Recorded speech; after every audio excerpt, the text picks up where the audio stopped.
wouldn't do. But the system can automatically narrow it down to you and saying, here you go. These are the 5 which I statistically think are most significant. Now, you as a domain expert, tell me, does it make sense to you? Few of them may make sense. Some of them may not make sense, which is fine. We can then remove them and simply keep that set. So this same automatic methodology will also apply for the filtered variables? Yes, yes, yes, yes. Just a different way of representing it. Just a different way of representing it, absolutely. Sorry, any other questions? Okay, just smiles.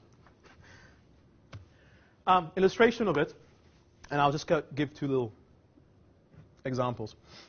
This is an AFA insurance organization. And they have to deal with a lot of free-form handwritten text for basically insurance. Their goal in using type of approaches is identifying, to a certain degree, again automatically, which are the cases that have been submitted are likely to be fraudulent. Now, there the attributes that you potentially be looking at is the type of claim, the size, who, the particulars of the person, and so forth and so forth. You will have a group of claims which you already know have been fraudulent, a group of others, and you'll be trying to learn, again, the pattern. That's the key word that keeps on coming up here, the pattern, the historical behavior trend, which you would then apply on new claims that are coming in and saying, okay, it may not be, there's always a probability of it not being true, but what's the statistically likelihood of this new claim being fraudulent or not? And in fact, they were able to reduce, this is an actual success story, they reduced their fraud claims by 50%. And Visa has, which is an extension of this, reduced the fraudulent claim by 40% by understanding this behavior. Another example, which is, again, slightly more close to home, Parkinson. What I mentioned in the example in the very beginning of, I could just use a mass mailer. Email every single one that I have as my clientele, the exact same thing, and just hope that one of you will, say, okay, yes, I'm interested. Or you can understand your clientele. That's the key word, is becoming more personal with them. Understand what are they shopping? What would they be interested in? Now, then can I tailor my ad, my mailer, my flyer to what they're interested in? And just to give you some statistics, by doing this kind of approach, they were able to increase their response rate, i.e. people saying, yes, sir, I am interested, by 40%. That's quite a significant number. By the way, if there are any interested on any of these and how it's actually been used in other organizations and so forth, feel free. More than happy to forward you stuff and so forth. Okay. Bit of an obvious slide, but I thought I'd put it up anyway. When addressing a specific business question, you have several counterparties which are important to have. Naturally, the data, as I mentioned before. If you don't have the data to answer a problem, you don't have the data to answer a problem. The expertise, both domain and analytical. The expectation of creating an analytical system, and that's it, making it run by itself, in my mind was probably a couple of the reasons why we had the economic crash. It's always an interchange of these 2 things. You need to incorporate your domain expertise into the system, and the system will help you expand on your domain expertise. It's a learning process. It's an iterative process. And then fundamentally, it has to have a realistic expectation based on all of that. So don't come and ask me to, the business problem, the business question you're trying to answer has to be grounded to a certain degree on a feasibility point of view. Listen in. Exactly like I said about Apple, KFC. Listen in. What are they saying about your brand? What are they saying about your product? What are they saying about your service?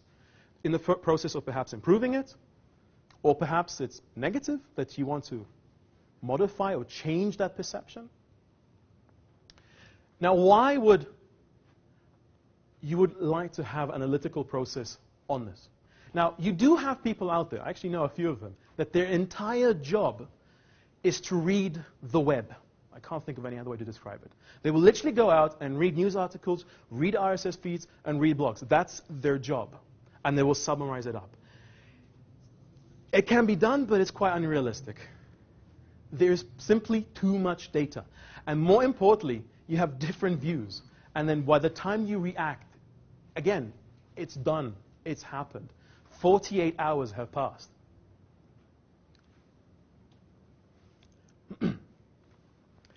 Just an illustration, because I'm keep on going talking about social media and microblogs and all that. But while it's the most commonly used source for data nowadays, it's not the only one. All this stuff can be applied on news. For example, governments want to monitor what is being said about them on the news in other countries. Emails. Some people mind it as well. Website forms, medical data, patent filing, warranty claims, chat, instant messages, crime.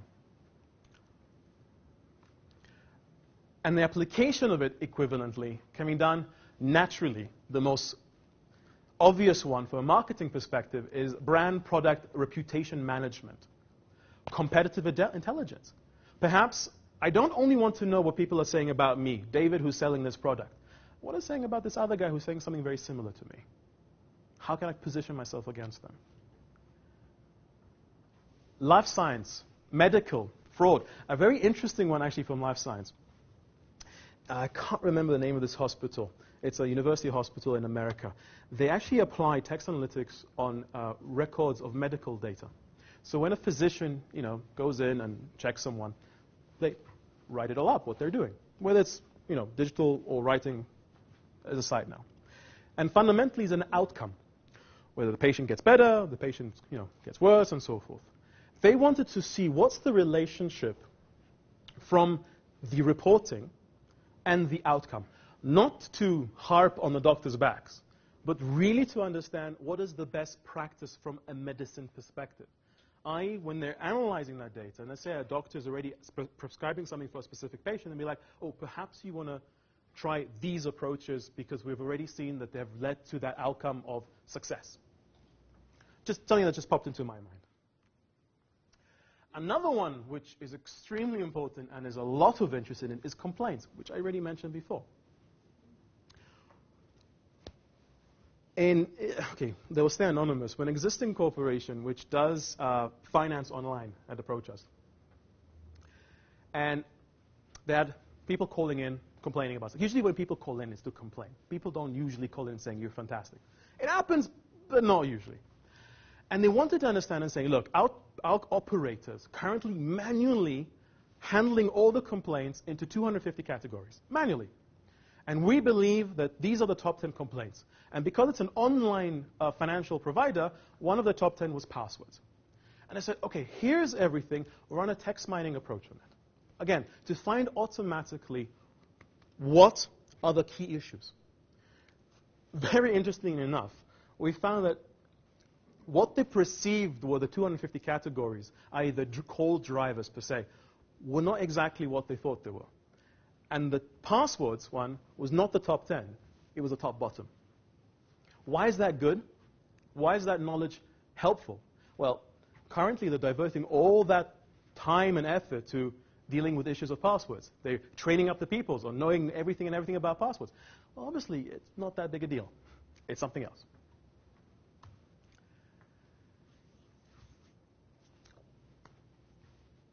That's the kind of the real key home takeaway message here. Priorities.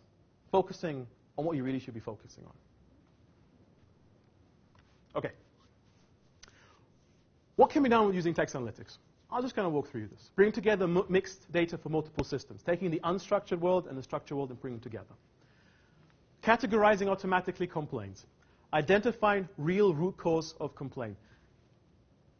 I don't have it here, but a beautiful example of that is the Hong Kong Efficiency Unit. I don't know if anyone is familiar with Hong Kong's efficiency unit. It's 1823, if I remember correctly. They have one number, which regardless of your complaints in Hong Kong, you call that number. Whether it's smell, noise, pollution, debris, you call that number. Now, and this is something they're very proud about, actually. They have people calling in and complaining about smell. They had a whole bunch of other people calling in about rats, mice. Sorry, well, same thing actually. Just one's bigger than the other. Cats, and so forth. Now, beforehand, if you operate, you will deal with each one of these.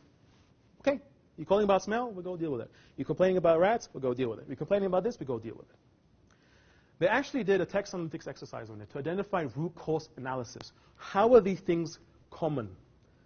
Like keywords that are mentioned. One's mentioned here, the other one's mentioned here. Finding where's the path leading you to. And they identified actually that all the complaints were leading to one root cause: illegal hawkers. Illegal hawkers were operating in that neighborhood, throwing food in the drains, clogging the drains, causing the smell, bringing the rats, bringing the... and so on and so on. It's quite a nice one, actually. Okay, I'll skip that. Now, just again, to show you from a diagram perspective, how does it all work together? Again, as always, as before, you have your various data. Again, it could be coming from your internal sources and external sources. Integration, data management. Now, there's various aspects of text analytics, and I kept it quite broad, but I'll just very quickly walk you through it. Data mining, which is, as explained before, kind of finding those key characteristics and exploratory approach. Content categorization, finding entities. In fact, I'll give you an example later on. But right now, if you want to find vehicles, names of people, names of locations, you have to do that manually.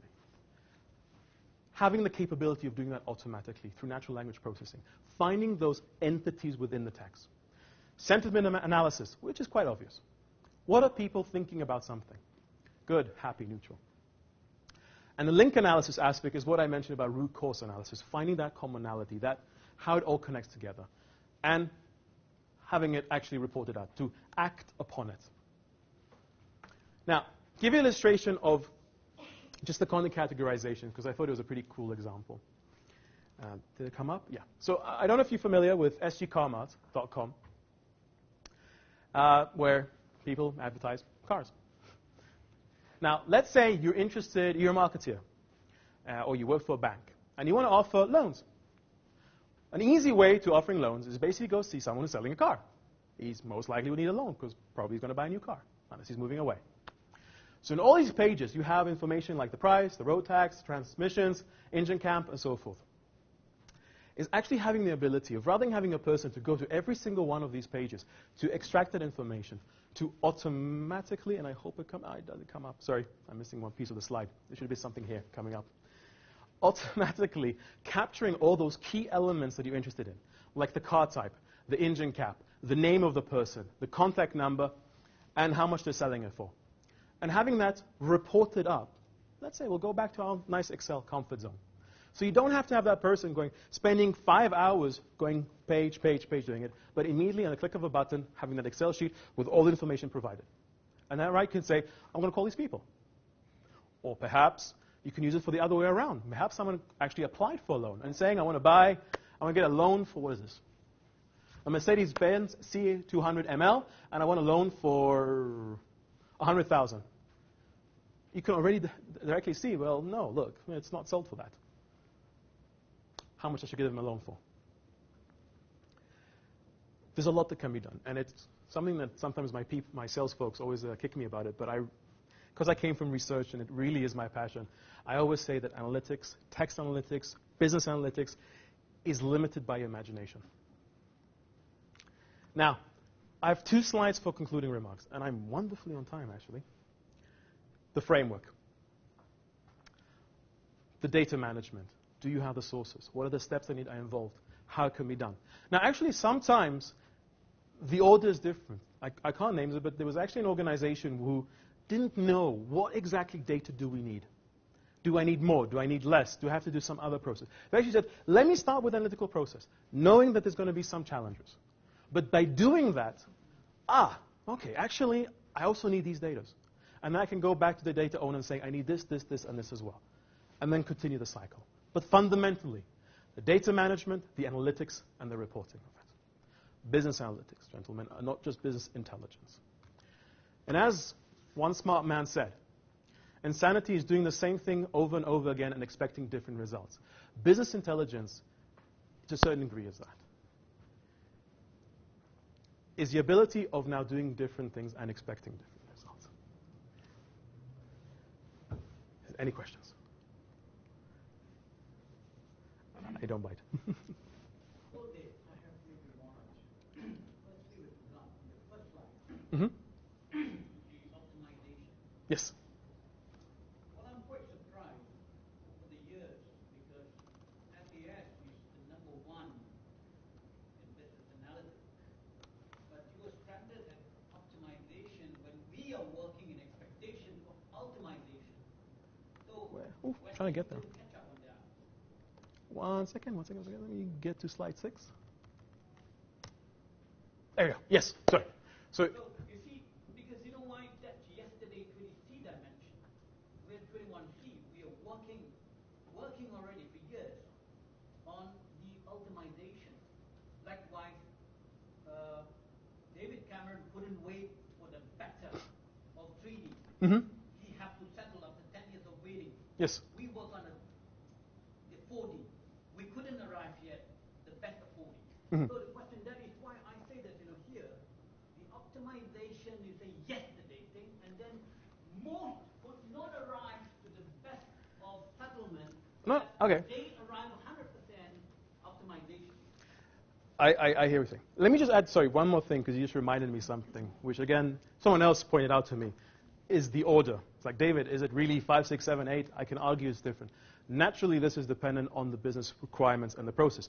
I know organizations which start completely reverse. Just adding that in. Now, to answer your question, yes. Achieving the absolute best given constraints. That's why I added that part of the sentence. It's still extremely relevant. I don't know if any one of you have actually read the news 2 days ago. OCBC had a massive malfunction of the network of ATMs, which meant about, 600 ATMs were down, or 400, give or take. It's quite a lot. Why optimization? And this is why I use the term optimization and operation research interchangeably. Is what if you had a system that did forecasting? Because these ATMs are continuously generating sensor data, which you can read. This information will be going in, and you would have the ability of actually forecasting tomorrow, the next hour, the next 20 minutes. You'd have an early warning system, i.e. you're optimizing your ability to do preemptive maintenance. i.e. you don't get a call and saying, sorry, sir, 600 of our network is down. So in 5 hours from now, everything's going to go to its bottom. We need to send the people out, or as early as possible. Or another scenario, again optimization, and again I'll borrow from ATMs. What's the best approach to refill them? Because we all know that, I personally hate it, when you go to an ATM and it's out of money. Or a person is filling it up with money, which is equivalent. I can't use it. So from a bank's perspective, I have all these ATMs I need to refill. What is the best optimal approach to refill them by making sure they have money and making sure you as my clientele are not disturbed? So I understand where you're coming from by saying the absolute best. I agree with you completely. So I'm saying is, it's always what's the best we can achieve given reality, constraints, limitations. And another example I always like using is I do sometimes a walkthrough of Mercedes-Benz as a business process. So I literally take the process from coming up with a car, vision a car, all the way to selling it. And how in each and every single one of these steps, you will replace it with a business analytical process. And one of them actually, which again touches optimization, are two. One, how do you optimize your marketing strategy? The constraint there is that you don't want to annoy people. You have limited people who can call and send stuff. You have limited supply. The goal is, the optimal goal is, to reach as much coverage as possible. And the second one is testing. Everyone would like to believe that the car they're driving is absolutely safe. And that's why car manufacturers test their car. But what's that sweet spot? Because how many cars do you need to test to know that car is safe? What's the optimal number? So optimization in a business context is the sweet spot, not the absolutely best. Because sometimes, realistically, you can't get there. You always have a trade-off between things. Please? You see, I was quite surprised too with SES. It's not a quite vertical. And they have a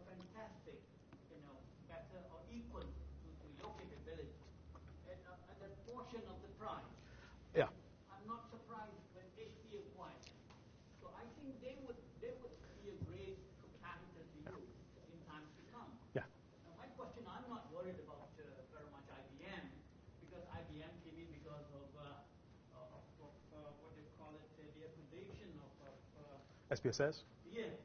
So the question is, I didn't say that, no. Of course, it's very, very weak, and even in the BI dimension. So the question is that I'm quite surprised why Gartner gives them a very high rating Yeah. when actually it's hollow. So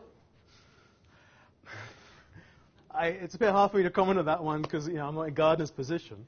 On the first one, on the acquisition, I actually can answer that. It's because this is a private company. So literally there's one owner. Well, three. He's his wife and the friend. And his mandate is always homegrown, a unified platform. The only times we go out and buy a company is when they absolutely incorporate a skill set that is needed that's currently missing. Otherwise, it's homegrown. So, yeah. As to the Gardner perspective, but when you acquired the Finnish company for the forensic one, yes. I think that was very desperate. You mean Memex? Yeah. Scottish company, yeah. Any other questions about business analytics, problems, how can it be applied, challenges? I'll be more than happy to answer.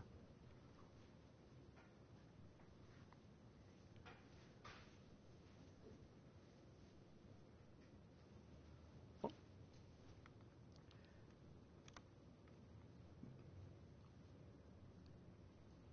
Then I go to this one.